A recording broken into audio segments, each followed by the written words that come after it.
दोस्तों एक बार फिर से हम आपके लिए AFCAT 2/2026 form fill up apply online process की अपडेट लेके आ चुके हैं। किस तरह से आप AFCAT 2/2026 के लिए अपने फॉर्म अप्लाई कर सकते हो, स्टेप बाय स्टेप कंप्लीट जानकारी आपको इस वीडियो में दी जाएगी।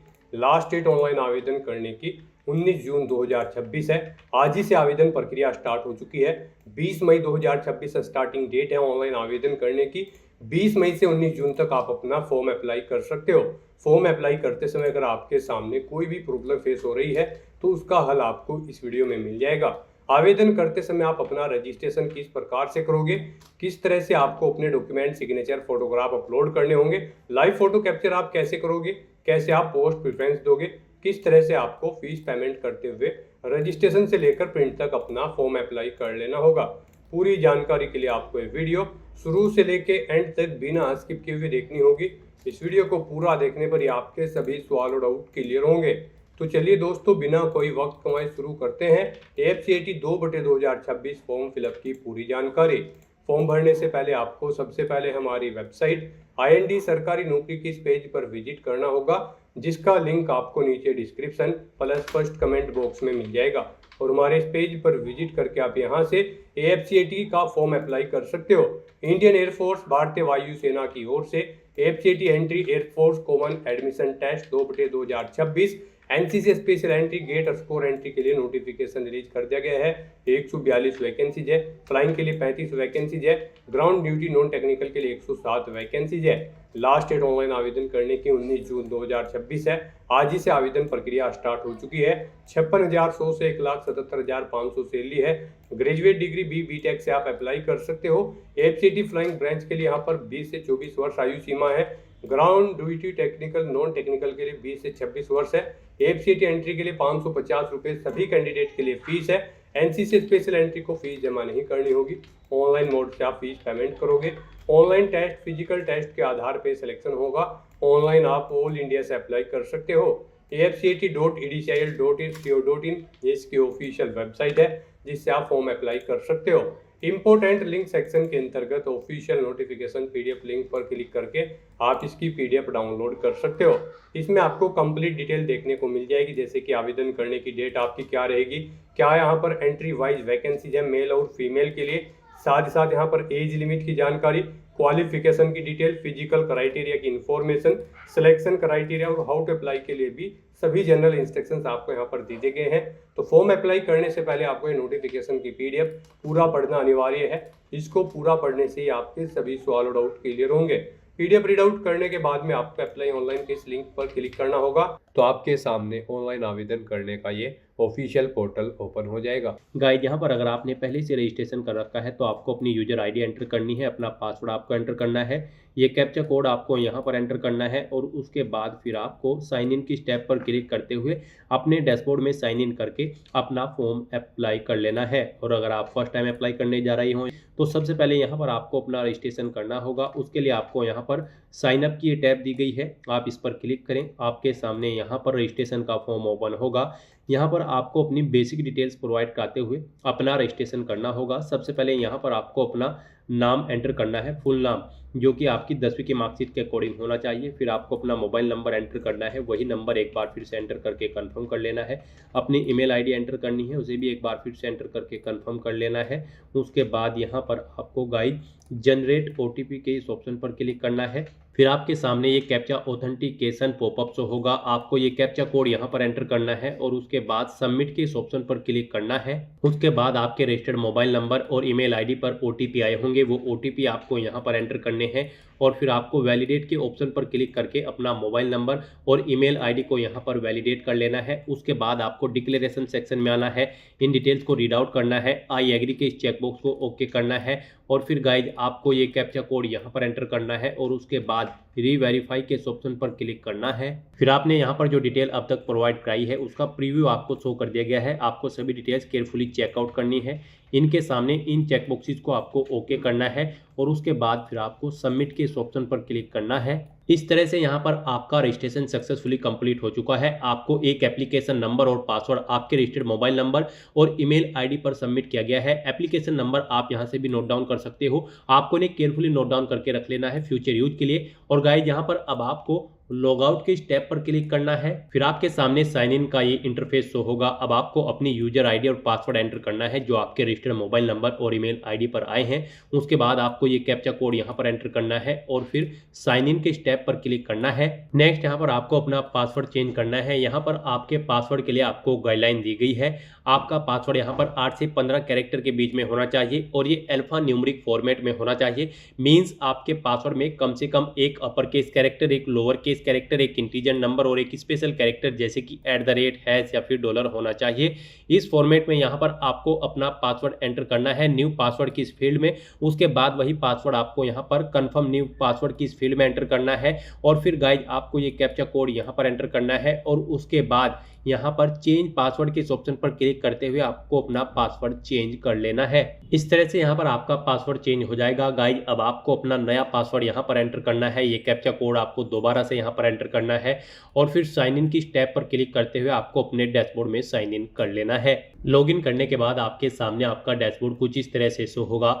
अब यहाँ पर आपको अपना फॉर्म अप्लाई करने के लिए गो टू एप्लीकेशन के स्टेप पर क्लिक करना है। फिर आपके सामने कुछ इस तरह से इंटरफेस ओपन होगा। यहाँ पर आपका फॉर्म स्टार्ट हो चुका है। गाइज यहाँ पर आपको अपना फॉर्म अप्लाई करने के लिए सबसे पहले अपना एलिजिबिलिटी क्राइटेरिया देना है, फिर आपको अपनी कम्युनिकेशन की डिटेल देनी है, फिर क्वालिफिकेशन की डिटेल, फिर कोर्स प्रेफरेंस आपको देनी है, फिर कुछ एडिशनल डिटेल देनी है और फाइनली आपको अपने डॉक्यूमेंट अपलोड करते हुए फीस पेमेंट करना है और अपना फॉर्म सबमिट कर देना है।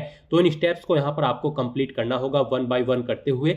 तो गाइज सबसे पहले यहाँ पर आपको अपनी पर्सनल डिटेल प्रोवाइड करनी है एलिजिबिलिटी क्राइटेरिया के अंतर्गत। यहाँ पर आपको आपका एप्लीकेशन नंबर ऑटोमेटिकली फिर मिलेगा। अब यहाँ पर आपको अपनी एग्जाम कैटेगरी सिलेक्ट करनी है। आप AFCAT एग्जाम के लिए अप्लाई करना चाहते हैं या फिर NCC special entry for flying branch, आप अपने अकॉर्डिंग ऑप्शन सेलेक्ट करेंगे। फिर आपको यहाँ पर आपका नाम, आपकी ईमेल आईडी और मोबाइल नंबर ऑटोमेटिकली फिर मिलेगा जो कि आपके रजिस्ट्रेशन से फैच कर लिया गया है। अब गाइस यहाँ पर आपसे पूछा गया है कि क्या आपने 10वीं के बाद कभी अपना नाम चेंज किया है। अगर किया है तो आप येस ऑप्शन सेलेक्ट करेंगे और चेंज नेम देंगे। नहीं किया है तो आप नो ऑप्शन सेलेक्ट करेंगे। उसके बाद आपको अपने फादर का नाम यहाँ पर एंटर करना है, फिर मदर का नाम एंटर करना है। फिर यहाँ पर आपको अपनी नेशनलिटी सेलेक्ट कर लेनी है इंडियन। फिर आपकी बॉडी पर कहीं कोई कट या तिल का निशान है तो उस पैलेस का नाम यहाँ पर आपको एंटर करना है। फिर आपसे पूछा गया है कि क्या यहाँ पर आप अपने चेहरे पर चश्मा पहनते हैं नज़र का। अगर पहनते हैं तो आप यस करें, नहीं तो नो ऑप्शन सेलेक्ट करें। फिर गाइस यहाँ पर आपको अपनी कोई आईडी प्रूफ सेलेक्ट करना है, कोई भी आधार कार्ड, ड्राइविंग लाइसेंस या पैन कार्ड या पासपोर्ट या फिर वोटर आईडी। आप अपने अकॉर्डिंग यहाँ पर कोई भी ऑप्शन सेलेक्ट करें और उसका नंबर यहाँ पर आप दें। फिर यहाँ पर आपको अपना सेकेंडरी आईडी प्रूफ सेलेक्ट करना है, कोई दूसरा आईडी प्रूफ, और उसका भी नंबर यहाँ पर आपको एंटर कर देना है। फिर यहाँ पर आपसे पूछा गया कि क्या आप CPSS या फिर PABT के टेस्ट में पार्टिसिपेट किए हैं। अगर पार्टिसिपेट किए हैं तो उसमें आप पास आउट है या फिर फेल्ड है, आप अपने अकॉर्डिंग ऑप्शन सेलेक्ट करेंगे। पार्टिसिपेट नहीं किया है तो आप नॉट अपीयर्ड ऑप्शन सेलेक्ट करेंगे। फिर आपसे पूछा गया कि क्या आपके पास यहाँ पर कमर्शियल पायलट का लाइसेंस है जो कि इशू किया गया है DGCA के द्वारा। अगर है तो आप यस करेंगे, नहीं तो नो ऑप्शन सेलेक्ट करेंगे। यहाँ पर अगर आप पास आउट है तो आप पास ऑप्शन सेलेक्ट करेंगे और फिर यहाँ पर बैच नंबर देंगे। यहाँ पर पासिंग डेट आप सेलेक्ट करेंगे। उसके बाद अपना CPSS PABT चेस्ट नंबर यहाँ पर आप देंगे और अगर आपने अपीयर नहीं किया है तो आप नोट अपीयर्ड ऑप्शन सेलेक्ट करेंगे। आगे की डिटेल फिर आपको नहीं देना होगी। फिर आपसे पूछा गया है कि क्या आपने यहाँ पर एयरमैन के तौर पर इंडियन एयरफोर्स में सर्विस की है। अगर की है तो आप यस करेंगे और फिर रैंक देंगे। यहाँ पर आपकी कौन सी रैंक थी, सर्विस नंबर देंगे, करंट पोस्टेड यूनिट देंगे और यहाँ पर कमांड बताएंगे किस कमांड में आप कार्यरत थे। और अगर नहीं की है आपने सर्विस एयरमैन के पोस्ट पर इंडियन एयरफोर्स में तो आप नो ऑप्शन सेलेक्ट करेंगे। फिर आपसे पूछा गया कि क्या आपके पास यहाँ पर NCC air wing C certificate है। अगर है तो आप यस करेंगे, नहीं तो नो ऑप्शन सेलेक्ट करेंगे। उसके बाद आपको अपना जेंडर सेलेक्ट करना है। फिर आपको यहाँ पर अपना मैरिटल स्टेटस बताना है, आप मैरिड हो या फिर अनमैरिड। अपनी डेट ऑफ बर्थ आपको यहाँ पर सेलेक्ट करनी है, उसे एक बार फिर से सेलेक्ट करके यहाँ पर कंफर्म कर लेना है। उसके बाद यहाँ पर आपको अपनी टेस्ट सिटी सेलेक्ट करनी है। गाइस यहाँ पर आपको 5 टेस्ट सिटी सेलेक्ट करनी है। पहले यहाँ पर आप स्टेट सेलेक्ट करें, उसके बाद उसकी सिटी सेलेक्ट करें। इस तरह से यहाँ पर आपको 1 बाय 1 करके 5 टेस्ट सिटी अपनी सेलेक्ट कर लेनी है। आप अपनी चॉइस के अकॉर्डिंग कोई भी 5 टेस्ट सिटी यहाँ पर सेलेक्ट करें और उसके बाद फिर आपको यहाँ पर सेव एंड नेक्स्ट के इस ऑप्शन पर क्लिक करना है। फिर यहाँ पर अब तक आपने जो अपनी पर्सनल डिटेल प्रोवाइड कराई है उसका पूरा प्रीव्यू आपको शो किया गया है। आपको सभी डिटेल्स केयरफुली चेकआउट करनी है। इनके सामने इन सभी चेकबॉक्सेस को आपको 1 बाय 1 करके ओके करना है और फिर गाइज आपको यहाँ पर सेव एंड नेक्स्ट के इस ऑप्शन पर क्लिक करना है। नेक्स्ट यहाँ पर आपको अपनी कम्युनिकेशन डिटेल प्रोवाइड करनी है। यहाँ पर आपको इसमें सबसे पहले अपना कोरोस्पोंडेंस एड्रेस एंटर करना है और उसके बाद फिर यहाँ पर आपको अपना परमानेंट एड्रेस एंटर करना है और अगर आपका परमानेंट एड्रेस आपके कोरोस्पोंडेंस एड्रेस के अकॉर्डिंग सेम है तो आप यहाँ पर इच permanent address same as correspondence address में यस के इस ऑप्शन पर क्लिक कर दें। ऑटोमेटिकली आपका परमानेंट एड्रेस आपके कोरोस्पोंडेंस एड्रेस के अकॉर्डिंग यहाँ पर फिल हो जाएगा। और उसके बाद फिर गाइज आपको यहाँ पर सेव एंड नेक्स्ट के इस ऑप्शन पर क्लिक करना है। नेक्स्ट यहाँ पर आपको अपनी एजुकेशनल क्वालिफिकेशन की डिटेल प्रोवाइड करनी है। गाइज यहाँ पर एजुकेशनल क्वालिफिकेशन की डिटेल प्रोवाइड करते हुए सबसे पहले आपको अपना एजुकेशनल लेवल यहाँ पर सिलेक्ट करना है। यहाँ पर आपके पास 3 ऑप्शन है। आपने 12वीं क्लास पास आउट कर रखी है प्लस ग्रेजुएशन, आपने 12वीं क्लास पास आउट कर रखी है plus graduation plus post graduation अगर आपने पास कर रखी है तो आप सेकंड ऑप्शन सेलेक्ट करेंगे। फिर तीसरा ऑप्शन है आपने 12वीं के साथ यहाँ पर integrated post graduation pass out कर रखी है तो आप अपने अकॉर्डिंग यहाँ पर ऑप्शन सेलेक्ट करेंगे जो भी आपकी क्वालिफिकेशन है। यहाँ पर आपको गाइडलाइन भी दी गई है आपकी क्वालिफिकेशन के रिगार्डिंग। गाइज आपको यहाँ पर click here to view graduation level eligibility detail, आपको हियर का लिंक दिया गया है, आपको इस पर क्लिक करना है और उसके बाद गाइज आपके सामने ये PDF ओपन हो जाएगी। यहाँ से आप चेकआउट कर सकते हो किस ऑप्शन के लिए आपकी क्या क्वालिफिकेशन रिक्वायर्ड है। यहाँ पर अगर आप ग्रेजुएट ऑप्शन ए सिलेक्ट करते हैं ग्राउंड ड्यूटी टेक्निकल ब्रांच के लिए तो फिर आपका यहाँ पर 12वीं क्लास पास आउट होना जरूरी है 50% मार्क्स के साथ। आपके पास यहाँ पर फिजिक्स मैथ और केमिस्ट्री होनी चाहिए 12वीं में, प्लस आपके पास यहाँ पर ग्रेजुएट डिग्री होनी जरूरी है 60% मार्क्स के साथ। इन डिसिप्लिन के अंतर्गत ये डिसिप्लिन यहाँ पर आपको दी गई है airline management, aerospace engineering, mechanical engineering. यहाँ पर इन डिसिप्लिन में आपके पास ग्रेजुएट डिग्री होनी चाहिए। और गाइज यहाँ पर अगर आप ग्रेजुएट ऑप्शन बी सिलेक्ट करते हैं ग्राउंड ड्यूटी टेक्निकल ब्रांच के लिए तो आपका 12वीं क्लास पास आउट होना जरूरी है 50% मार्क्स के साथ, प्लस यहाँ पर आपके फिजिक्स और मैथमेटिक्स में 10+2 लेवल में 50% मार्क्स होने चाहिए। और यहाँ पर MSc इलेक्ट्रॉनिक्स में आपके 50% मार्क्स होने चाहिए और BSc में यहाँ पर आपके पास फिजिक्स होना जरूरी है 60% मार्क्स के साथ। यहाँ पर आपके पास 4 साल की ग्रेजुएट या फिर इंटीग्रेटेड पोस्ट ग्रेजुएट डिग्री होनी रिक्वायर्ड है अगर आप ग्रेजुएट ऑप्शन बी सिलेक्ट करते हैं। इस तरह से यहाँ पर आप इस PDF में से चेकआउट कर सकते हैं। इन डिसिप्लिन के अंतर्गत आपके पास ये डिग्री होनी चाहिए। यहाँ पर आप इस ऑफिशियल नोटिफिकेशन में से चेकआउट कर सकते हो कि किस ऑप्शन पर अप्लाई करने के लिए क्या आपकी यहाँ पर एलिजिबिलिटी रिक्वायर्ड है। अगर आप ग्रेजुएट ऑप्शन सी सिलेक्ट करते हैं फिर आपके पास यहाँ पर अकाउंट्स ब्रांच में 12वीं क्लास पास आउट होना चाहिए, प्लस यहाँ पर आपके पास ग्रेजुएट डिग्री होनी चाहिए फॉलोइंग स्ट्रीम्स में 60% मार्क्स के साथ। यहाँ से आप चेकआउट कर सकते हो कि किस ऑप्शन के लिए क्या आपकी क्वालिफिकेशन यहाँ पर रिक्वायर्ड है। फ्लाइंग ब्रांच के लिए आपका नॉर्मली यहाँ पर ग्रेजुएट डिग्री होनी चाहिए जैसे कि BE BTech की डिग्री 60% मार्क्स के साथ। तो यहाँ पर आप अपनी दी गई क्वालिफिकेशन के अकॉर्डिंग अपनी क्वालिफिकेशन सेलेक्ट करेंगे और उसकी डिटेल प्रोवाइड कराएंगे। तो यहाँ पर अगर आप ऑप्शन फर्स्ट सेलेक्ट करते हैं 12वीं प्लस ग्रेजुएशन तो फिर यहाँ पर आपको ग्रेजुएशन लेवल सेलेक्ट करने हैं। ग्रेजुएशन लेवल यहाँ पर हमने आपको बता दिए हैं आप किस लेवल के लिए अप्लाई करने जा रहे हैं। आप अपनी ग्रेजुएशन का लेवल यहाँ से चेकआउट कर सकते हो graduate option A B C। तो यहाँ पर आप A B C D कोई भी ऑप्शन सेलेक्ट करें और उसकी डिटेल यहाँ पर आप प्रोवाइड कराएं। ऑप्शन ए अगर आप सेलेक्ट करते हैं तो फिर यहाँ पर आपको बताना होगा आपने अपनी ग्रेजुएशन किस उसमें की है, इंजीनियरिंग में या टेक्नोलॉजी में, या फिर क्लियर की है section A and B examination of AMI या ASI या फिर IETE। आप अपने अकॉर्डिंग यहाँ पर ऑप्शन सेलेक्ट करेंगे। बैचलर ऑफ इंजीनियरिंग अगर आपने की है तो फिर यहाँ पर आप सेलेक्ट करेंगे कि आपने किस डिसिप्लिन में अपनी इंजीनियरिंग की है, वो यहाँ पर डिसिप्लिन आप सेलेक्ट करें। उसके बाद यहाँ पर आपने कितने साल में पास आउट की है ये ईयर सेलेक्ट करें। उसके बाद यहाँ पर आपको ग्रेजुएशन का कॉलेज या इंस्टीट्यूट का नाम देना है जिससे आपने अपनी ग्रेजुएशन पास आउट की है, यूनिवर्सिटी का नाम देना है। फिर यहाँ पर अगर आप पास आउट हो चुके हो तो वो डेट आप सेलेक्ट करेंगे। नहीं पास आउट हुए हैं कब तक आप पास आउट हो जाएंगे, एक्सपेक्टेड डेट यहाँ पर आपको सेलेक्ट कर लेनी है। उसके बाद यहाँ पर आपने जो स्कोर किया है वो आपका यहाँ पर कितने % आपने स्कोर किया है ग्रेजुएशन में, अपनी परसेंटेज यहाँ पर आप एंटर करेंगे। फिर यहाँ पर आपका करंट में बैकलॉग है या फिर नहीं आपको जानकारी देनी होगी, यस या नो। और उसके बाद अगर आप येस ऑप्शन सेलेक्ट करते हो तो फिर आप एलिजिबल नहीं होंगे, तो यहाँ पर आपको नो ही ऑप्शन सेलेक्ट करना होगा। उसके बाद यहाँ पर आपको अपनी 12वीं क्लास की डिटेल प्रोवाइड करनी है। यहाँ पर आपको अपनी परसेंटेज एंटर करनी है 12वीं की, कितने % मार्क्स आपने 12वीं में ऑब्टेन किए हैं। फिर यहाँ पर आपको अपनी फिजिक्स की परसेंटेज देनी है 12वीं की, कितने % मार्क्स आपने फिजिक्स में ऑब्टेन किए हैं। उसके बाद यहाँ पर आपको अपनी मैथमेटिक्स की परसेंटेज देनी है 12वीं की, कितने % मार्क्स आपने मैथ सब्जेक्ट में ऑब्टेन किए हैं। इस तरह से आपको अपनी 12वीं क्लास की डिटेल दे देनी है। यहाँ पर अपनी क्वालिफिकेशन की डिटेल प्रोवाइड करने के बाद फिर आपको सेव एंड नेक्स्ट किस ऑप्शन पर क्लिक करना है। नेक्स्ट यहाँ पर आपको अपनी कोर्स प्रेफरेंस देनी है। उसके लिए गाइड यहाँ पर आपको ऑप्शन दिए गए हैं। यहाँ पर आप क्लिक हियर के इस ऑप्शन पर क्लिक करेंगे, यहाँ पर जिस भी कोर्स को आप जिस नंबर पर प्रेफरेंस देना चाहते हैं उसे सेलेक्ट करें और क्लिक हियर के इस ऑप्शन पर क्लिक करें, उसे यहाँ पर इस सेकंड कॉलम में ऐड कर दिया जाएगा। इस तरह से आपको 1 बाय 1 करके आप यहाँ पर जिस कोर्स को जिस नंबर पर प्रेफरेंस देना चाहते हैं उस नंबर पर सेलेक्ट करें और क्लिक हियर के इस ऑप्शन पर क्लिक करके इस दूसरे कॉलम में आप ऐड कर दें। अगर किसी को डिलीट करना चाहते हैं इस कॉलम में से तो आप क्लिक हियर टू क्लियर के इस ऑप्शन पर क्लिक करें, वो यहाँ से डिलीट हो जाएगा। तो आपको 1 बाय 1 करके अपनी कोर्स प्रेफरेंस यहाँ पर ऐड कर देनी है। इस तरह से आप 1 बाय 1 करके अपने सभी कोर्स की प्रेफरेंस यहाँ पर सेकंड कॉलम में ऐड कर देंगे और फिर आपको यहाँ पर सेव एंड नेक्स्ट के इस ऑप्शन पर क्लिक करना है। नेक्स्ट यहाँ पर आपको अपनी कुछ एडिशनल डिटेल्स प्रोवाइड करनी है। यहाँ पर आपसे पूछा गया है कि क्या आपने पहले भी AFSB या SSB में पार्टिसिपेट किया है, अगर किया है तो आप यस करेंगे।